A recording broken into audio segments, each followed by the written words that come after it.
បាទជំរាបសួរបាទពុកម៉ែបងប្អូនរៀងខ្នែបដែរតែមិនដឹងថាយ៉ាងម៉េចដែរនេះបងប្អូនពីលើនេះ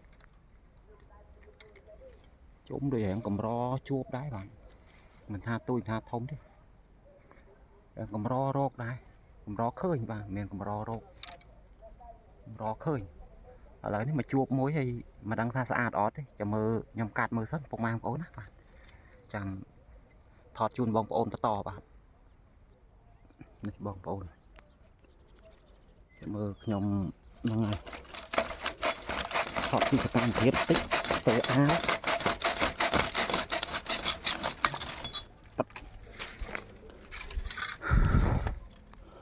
បាច់ប៉ាត់នេះ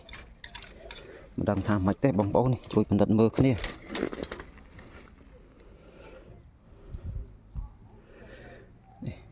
មើលខាងនេះអប់ស្អាតហើយមើលខាងនេះអប់ស្អាតតែពេលមើលខាងនេះលក្ខណៈចេះបងប្អូនបាទឃើញចាត់ទុកថាជុំហ៎បងប្អូនអរគ្នាបាទបងប្អូនឬស្អីដែលយើងរកបានឥឡូវខ្ញុំយកមកសម្អាតលើទឹកបាទយើងដកស្អាតទៅបាទដើម្បីរក្សាទុកបងប្អូនអរគ្នាបាទខាត់បានប៉ុណ្ណេះ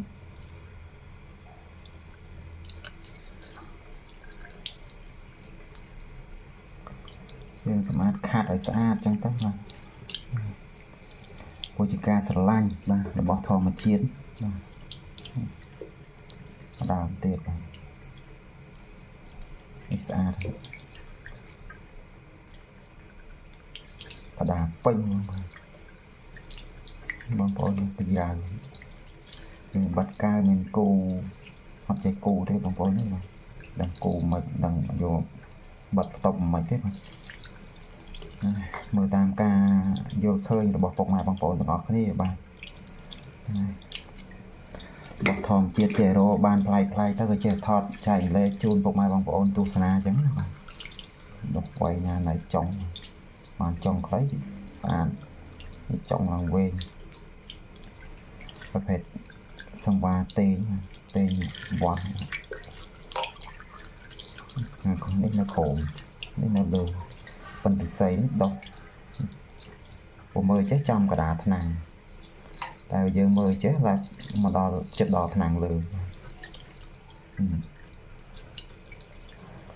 បាទហើយនេះពុកម៉ែបងប្អូនបាទតទៅកេះស្ពោក៏អីចេញទៅគឺមានចុងនប់បងប្អូនចុងនប់បាច់បន្តិចខ្មៅ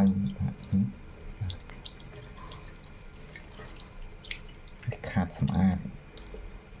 រួចរាល់បាទ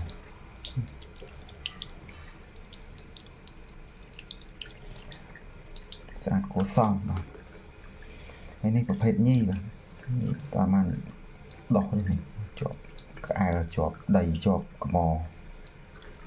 ភេទញីហែតណាបងប្អូនបាទ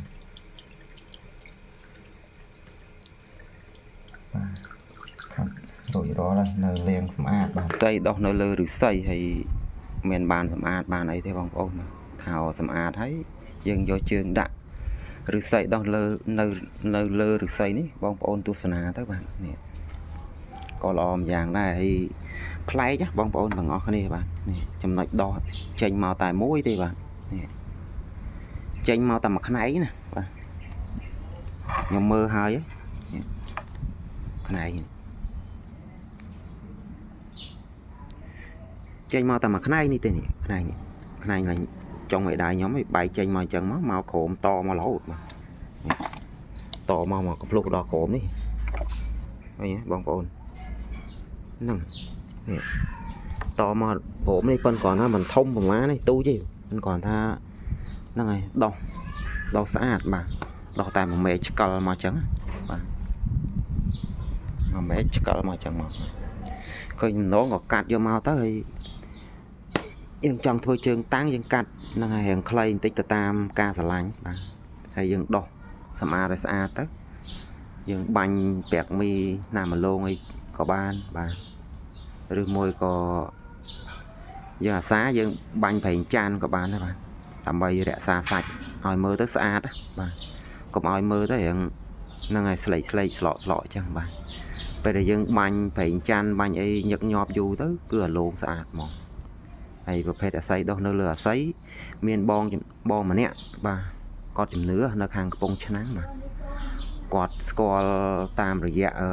គាត់ជួយជាវគ្រឿងចល័កពីខ្ញុំបាទហ្នឹងហើយគាត់ក៏បានប្រាប់ថាប្រភេទឫស្សីនេះគឺល្អបាទឫស្សីដុះ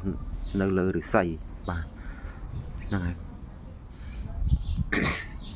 រស់ស៊ីល្អបាទហ្នឹងហើយពួកគាត់ឆ្លងកាត់ហើយបាទអញ្ចឹងទៅគឺគាត់រីកមិនជូនបាទគឺឫស្សីនេះល្អបាទខ្ញុំអត់ទាន់បានធ្វើជើងធ្វើអីទេបងប្អូនហ្នឹងហើយបានធំយ៉ាងហ្នឹងក៏ល្អដែរគ្រាន់ថាបើយើង